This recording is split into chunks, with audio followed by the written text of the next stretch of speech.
This might be written off as mere coincidence, if not for the fact that Hall was meeting with Roerich in the upper penthouse of the master building. This suggests that they had the same understanding of the stone. Furthermore, both men were involved, along with Henry Wallace, in the theosophical teachings of Madame H.P. Blavatsky, who openly asserted the ancient Gnostic belief that the true God is Lucifer. As such, for Roerich to have a piece of Lucifer's gemstone would have had great significance. Dr. Obadiah Harris explained to us the importance of Madame Blavatsky to Manly Hall and to his writings about the founding and destiny of America. There's another important lady over here that Mr. Hall wanted to honor, and that is Helen Blavatsky, a Russian woman. By the way, her little house in Russia, and I understand now, is the National Museum. But in the early days, he wanted to pay tribute to her contribution, and she was the co-founder of the Theosophical Society, whose headquarters now is in India. She wrote Isis Unveiled, The Secret Doctrine, and it is said, I don't know if this is true, but she died in 1891. Manly Hall was born in 1901, but it is said that he had read The Secret Doctrine by the time he was 12 years old and understood it. So there's a feeling that Manly Hall had a bond with this woman, a kind of spiritual bond, and that when he wrote Secret Teachings of America, he was really writing the next book for her secret teaching, secret doctrine, that he was taking it farther, and he did. So he felt that in her was a kind of something of the isthmus of the spirit that gave birth to the Philosophical Research Society. If what Dr. Harris says is true, then Hall founded his entire society on the Luciferian doctrines of Madame H.P. Blavatsky. Well, Manly Hall, of course, really was one of the leaders of this whole world esoteric movement for probably 70 years or more.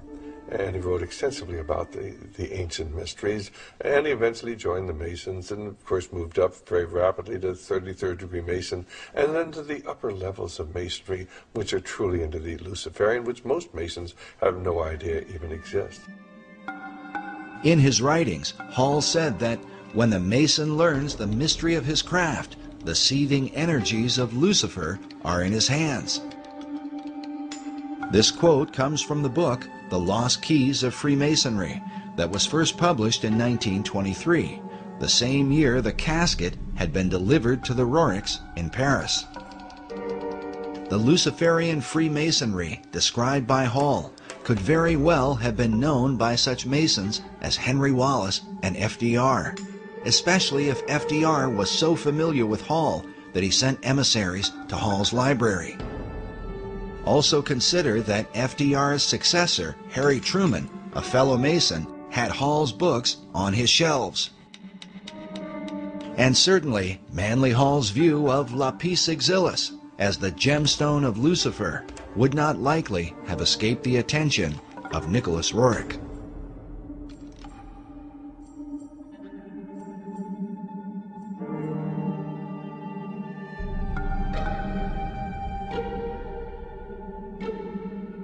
Despite Roerich's international mystique and influence in the Oval Office, he eventually suffered a sudden and sharp decline. While searching for seeds and grasses for the Department of Agriculture, he was also heavily involved with the politics of Central Asia.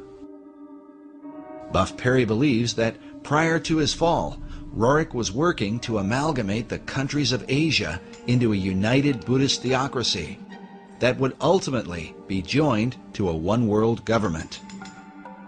In Nicholas Roerich's efforts to bring about an amalgamated, if you will, theocratic Buddhist nation that would have consisted of Manchuria, Mongolia, Tibet, part of China, perhaps part of India, perhaps some of Siberia. He was working with the Tashi Lama, who was suspected by China, particularly, and to this day very much suspected by China, you know, as being subversive to the stability of the region. And as a result of this, Roerich became associated with accusations of espionage. Perry's further suspicion is that, at least for a time, Roerich's political efforts were on behalf of FDR's New Deal administration. We recorded the following conversation with Perry in December of 2008. So we've got what nobody's talking about right now in American media, the North American Union, right, through the Free Trade Agreement, the European Union, which is known about, but we never hear about it on the news, right. And now there's this Asian Union. It seems like Roerich was being used by the American government to lay the foundation for or to bring about an Asian Union. You've got it. That I accept wholeheartedly. And I think when you read it, the details, factual details, it's inescapable that America saw in Roerich the capability of creating this great Asian Union. And he was supported by American intelligence. Roerich was supported when he was trying to bring together that great new nation. Who was he reporting to? He was reporting to the American consulates in China. The official story seems to be that once Roerich was accused of being a spy, he fell out of favor with his two greatest supporters, Henry Wallace and Louis Horch. But what about Roerich's so-called Stone of Destiny, this holy grail that he claimed was in his possession, supposedly buried inside the cornerstone of the Master Building? Whether the stone or some part of it is there or not, Buff Perry has come to the conclusion that Roerich's artifact was a cunningly devised fable. Just for our audience, you don't buy into the idea of the mystical, magical nature of this stone. Absolutely not.